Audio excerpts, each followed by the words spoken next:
अच्छा, ये जो सारे ब्लॉकेट के प्रैक्टिकल थे इसमें 2.2 वाला सिर्फ मिस हुआ है, उसको कंप्लीट करना है। उसके अलावा 2.1, 3, 4 एंड 5 और आज 7, ये आज 7 हो गया। और इसमें 5 प्रिस्क्रिप्शंस हैं। ये तो पढ़ा जा सकता है बाद में, ये तो बाद में भी देखा जा सकता है इसमें क्या क्या चीज़ें लिखी हैं, बाकी हाईलाइटेड हैं। सेकेंडरी जो होती है वो डिजीज़ की वजह से होती है, प्राइमरी वैसे होती है। और ये इसकी फॉर्म्स हैं और ये भी सारा लिखा हुआ है। स्टेबल जो होता है, स्टेबल में एक्सर्शन का मसला आता है, अनस्टेबल में चेस्ट पेन एट रेस्ट होती है, उसमें स्टेबल में चेस्ट पेन विद एक्सर्शन होती है, और प्री मेंस्ट्रुअल वेरिएंट में एपिसोडिक होती है, सडन होती है और एक्सर्शन से इनिशिएट नहीं होती, वैसे हो जाती है वेरिएंट में। और कोरोनरी आर्टरी स्पाज़म होता है। ये सिनेरियो है, ये सिनेरियो केस है, ये केस है ये जो आ सकता है ओस्पी में प्रिस्क्रिप्शन के लिए। तो इसमें हाइपरटेंशन में दस्तमा लिखना है, और यह हाइपरटेंशन में डायबिटीज़ है, और ये हाइपरटेंशन प्रेगनेंसी है, और ये मायोकार्डियल इन्फेक्शन है। मायोकार्डियल इन्फेक्शन में ये पॉइंट्स हैं सिर्फ कुछ कि नेक्रोसिस होती है, कंप्लीट ओक्लूजन होती है, और LAD left anterior descending artery 45% में इंक्लूड होती है, और उसमें ये वॉल्स डैमेज हो जाती हैं।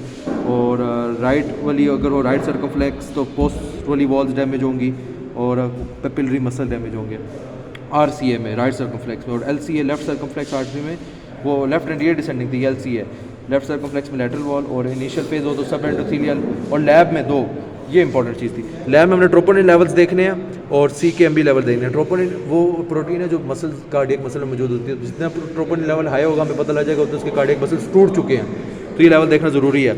तो ये पहले 2 से 4 घंटे में MI के बाद रेज होता है, 24 आवर में पीक हो जाता है, 7 से 2 दिन में नॉर्मल हो जाता है। सिमिलरली CKMB के लेवल भी ऐसे ही हैं। अगर एक पर्सन जो है MI का आया 5 दिन के बाद, तो हम उसके कौन से लेवल देखेंगे, क्वेश्चन था।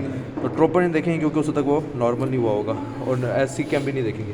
ये प्रिस्क्रिप्शन है, सिर्फ एक तरीके से रट्टा ही लगाना है। इनमें से दोनों में से सिर्फ एक ड्रग देंगे, और ये कौन सी है, ये एंजियोटेंसिन इनहिबिटर्स हैं। और ये हम क्यों दे रहे हैं एंजियोटेंसिन इनहिबिटर्स, इसलिए दे रहे हैं एंजियोटेंसिन इनहिबिटर्स क्योंकि ये आगे रेनिन को कम करेंगी, रेनिन का रिलीज़ को कम करेंगी या ज़्यादा करेंगी। तो ये जो है ये एस इनहिबिटर्स यानी एंजियोटेंसिन कन्वर्टिंग एंजाइम को इनहिबिट करती हैं, यानी इंडायरेक्टली एंजियोटेंसिन को 2 कम नहीं बनने देती। जब नहीं बनेगा तो रेनिन नहीं बनेगा ना, एंजियोटेंसिन 2 जो है वो रेनिन का नेगेटिव फीडबैक करता है, तो ये एंजियोटेंसिन 2 को इनहिबिट कर देता है, और वो जो रेनिन है जो ब्लड प्रेशर कंट्रोल करता है ज़्यादा हो जाता है, क्योंकि उसको कम करने वाला एंजियोटेंसिन 2 है वो ख़त्म हो गया है, क्योंकि उसको जो ख़त्म करने वाली ड्रग है वो ये है एंजियोटेंसिन इनहिबिटिंग एंजाइम पर इफेक्ट करने वाली। तो ये हम दे रहे हैं, इसका मैकेनिज्म ऑफ एक्शन है।